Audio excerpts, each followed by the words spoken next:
Well, what's up, good people and Eagle fans? Mark Holmes here, and as always, I want to say thank you all for watching, commenting, subscribing, and being part of the Joe Boo Sports Report. Without you guys, as well as you ladies, you know that this literally does not work. Hope you all are having a great day. Got all kinds of stuff that's going on because it's a short week. We're compressing everything right now. We're compressing everything right now because it's getting crazy. We had the joy of just 2 days ago beating the Philadelphia Eagles, and we're in the afterglow of that and seemingly turning the season around, where you now have talking heads out there that are talking about playoffs. But playoffs? Don't talk about playoffs. Yeah, we're going to talk about a little bit of playoffs and the possibility. The Cowboys are sitting here at 10%. I think if the Cowboys can beat Kansas City, I think it moves up to like 19%, okay? So don't call it a comeback because it hasn't happened yet, okay? Hasn't happened yet. But one of the things and the reasons is quality. If you know me, if you've been one of those guys that have been here, or ladies, since 2016, I've talked about the interior defensive line. And I remember because, I remember things that people say and give them credit. Because I remember my man DMV, who maybe he left the Dallas Cowboys, being a fan, too soon. When we got rid of Micah, he's like, I'm done. I'm just done with this organization. I love the players and the people and all that. I just can't deal with the mindless minutia and shit that's going on with them, and I'm just out. Well, maybe you got out. Maybe you got off the train too soon. Maybe you got off too soon, DMV, and maybe you ought to think about the direction that the team is coming back on. I can understand it. I can respect it, but see, for me, this is what 60 looks like. Yeah, this is 60 years of age. And you can't teach an old dog new tricks. But the Cowboys have made some legitimate team building moves. Okay, this isn't the Greg Hardy bring in, okay? This isn't the Brandon Carr bring in, okay? This isn't to trade the Amari Cooper and get squadouche. This Dallas Cowboys organization is going differently, and I believe they're actually buying into the coach. Because I'm going to tell you, I believe that part of one of the people that may have been instrumental, we'll never know, in Micah Parsons not being here was actually Brian Schottenheimer. I think it was actually Brian Schottenheimer who was instrumental in saying, look, that's not the guy. If we take all of those resources right there and spend all that, we're spending too much. We need other things here to fill out the roster. I believe that that's the case. I believe when you hear Brian Schottenheimer talking about Jaden Blue, who's averaging like 3.2 yards a carry, and you always hear about him talking about consistency and things like that. He's not getting from the upstairs that, the hot phone's coming down, you got to play this guy, that guy. I believe he's actually making decisions more than what Mike McCarthy was. And I think that's a sea change.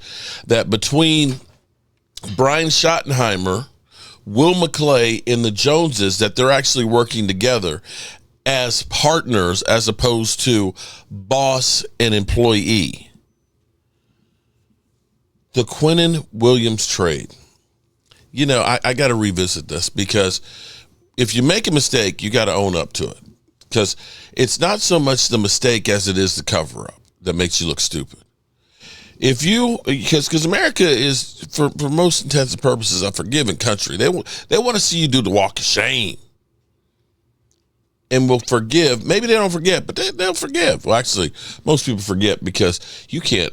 Most people don't remember what happened yesterday in the news because there's so much shit going on to today. But I want to go to Nick Wright, who's always wrong.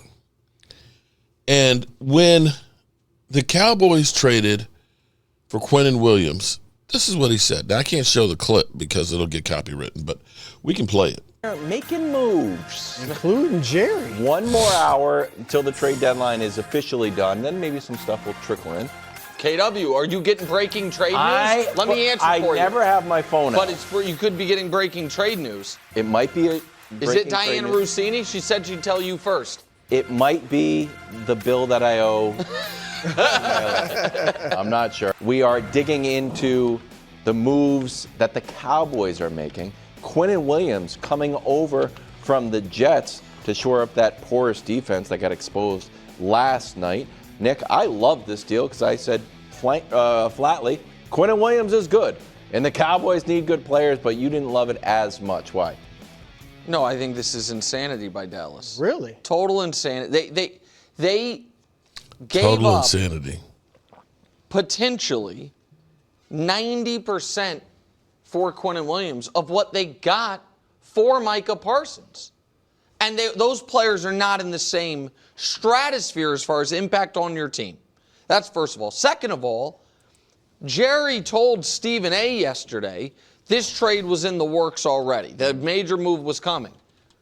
That's about as bad a process imaginable, not because by telling Stephen A., but what it means is his decision was not at all impacted by the fact that they lost again last night, that they were even further from the postseason after last night, that the second-round pick they're giving away this year got even better last night, True. and they're not a D tackle away from contention. The Cowboys are right now. Philly, Tampa, the Rams, Seattle, Green Bay, Detroit, San Francisco are the 7 playoff teams. We all agree they're better than Dallas. The teams in their stratosphere, Chicago, Carolina, and Arizona, have all played them and beat Dallas. And so I am confident they are better than the Giants and they are better than the Saints. I don't know that they're better than Minnesota, who they'll play, Atlanta, who they don't play. Washington's in a weird boat. Their hands full with the Giants. Right, exactly. And if we heard today that the Atlanta Falcons had made this trade, we would say, with respect, and they have a better record than Dallas and an easier path to playoffs. Where do they think they're going? And so when you look at Brew, what the Cowboys gave up for Quinnen compared to what they got for Micah Parsons, they traded away, or they acquired a player, a D tackle in Kenny Clark. They traded away a D tackle in Mozzie Smith, younger, not nearly as good, former first-round pick, fine. Got a first, traded away a second, and then in 2027, got a first, and this is important, it's not on that graphic. The pick they're trading away in 2027 is the better of the 2 firsts they have that year. So if one team, say the Cowboys are awesome in a year, or the Packers are awesome, either way, but one of them, quarterback injury, something, top 10 pick, that's the pick that goes away. I don't understand why Dallas is acting like they are contenders when they are so far from. But don't you think Quinnen Williams, because I'm not as down on it as you, this is not just for this season. I think Jerry probably thinks that. They think him and Logan Wilson, remember they got him, that those two, they'll obviously make them better defensively, but I agree, that doesn't solve all their problems, all right? But Quinnen Williams is 27. Logan's kind of a young guy too. So I think I like getting Williams. Like he is not Micah Parsons, but he's a top level defensive tackle. Okay. Enter a couple of weeks into this. In the 2 games that the Dallas Cowboys have played, now it's not just Quinnen Williams. It's also Overshown. It's also Logan Wilson that's been added into there. We got our safeties back, and we got Deron Bland back as well. So there's other players that are in the mix. But Quinnen Williams, the effect of him with a motivational speech at halftime, with him directing the younger players, you're seeing guys around him like Sam Williams that are making plays, knocking out fumbles. You're seeing guys like Kenneth Murray recovering the fumbles, guys that we had basically said we're done with, that you might say, you know what, maybe they're not so bad after all, and there's some hope, especially with Sam Williams coming back from the knee injury. Maybe, just maybe, like we've had problems before with guy coming back from knee injuries that it takes some time to get in there. Maybe he's just catching a stride now. But Quinnen Williams among defensive linemen, okay, This is apples to apples. The two games, now remember, some people said, well, Quinnen Williams, he's having a down year. You may have already seen the best of him. You know, the Cowboys were stupid. There's one jackass out there that gave the Cowboys an F. I wonder how he's feeling about his prediction so far. Because right now, in the 2 weeks he's been here, and there's no guarantee he's going to play like that every week, but he was going against the Eagles' offensive line, a 90.8 grade, which is first in defensive line. First. He's had 15 pressures.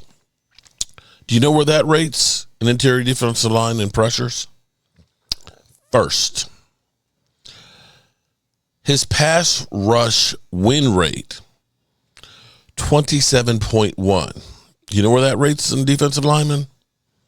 First. And we're talking about guys out there like Chris Jones, Jordan Davis, and Jalen Carter and things.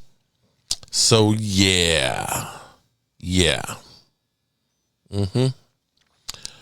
So far, it looks like one hell of a trade. And the Cowboys still have 2 number 1 picks next year. 2 number 1 picks.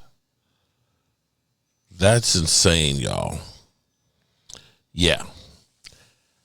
I kind of like it when they predict that kind of stuff and then have to eat crow. Have a great evening, good people. Be safe out there. Getting ready for Thanksgiving. And I will see you guys real soon. I got to get out of here.